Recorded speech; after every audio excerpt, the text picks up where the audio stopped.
हवा चल रही थी लेकिन पत्ते हिल नहीं रहे थे। नदी बह रही थी लेकिन पानी आगे बढ़ नहीं रहा था। लोग सांस ले रहे थे लेकिन जिंदगी कहीं अटक गई थी, क्योंकि उस दिन समय रुक चुका था। बहुत साल पहले एक शक्तिशाली ऋषि थे, ऋषि वेत्रायण। उनकी तपस्या इतनी प्रबल थी कि देवता भी उनसे डरते थे। लेकिन एक दिन एक राजा ने अहंकार में आकर उनका अपमान कर दिया। राजा हंसा और बोला, तुम जैसे तपस्वी क्या बदल लोगे इस संसार को। ऋषि की आंखें धीरे धीरे खुली और उस पल प्रकृति कांप उठी। उन्होंने शांत आवाज में कहा, तुम्हें लगता है समय तुम्हारा है तो ठीक है, आज से समय किसी का नहीं रहेगा। और उसी पल उन्होंने श्राप दे दिया। अगले ही क्षण सूरज आसमान में वहीं रुक गया, पंछी हवा में ही जम गए, लोग चलते चलते पत्थर जैसे ठहर गए। पर सबसे डरावनी बात यह थी, सबको होश था। लोग सब देख सकते थे, सोच सकते थे, लेकिन कुछ भी बदल नहीं सकते थे।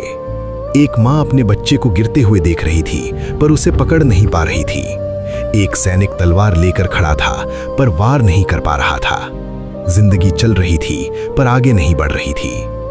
दिन, महीने, साल या शायद सदियां बीत गईं, क्योंकि अब कोई गिन नहीं सकता था।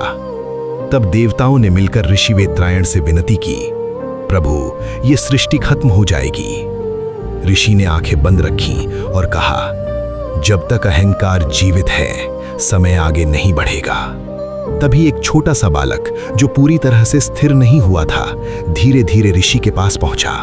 वो बोला, गुरुदेव, अगर समय रुक गया तो गलती कैसे सुधरेगी। ये सुनते ही ऋषि की तपस्या टूट गई। कुछ पल के लिए पूर्ण शांति छा गई।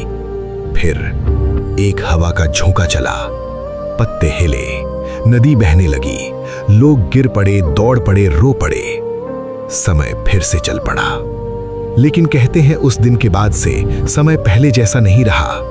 अब वो सिर्फ चलता नहीं, हर पल हमें याद दिलाता है, अगर तुम रुके, अगर तुम अहंकार में डूबे तो समय तुम्हें भी पीछे छोड़ देगा।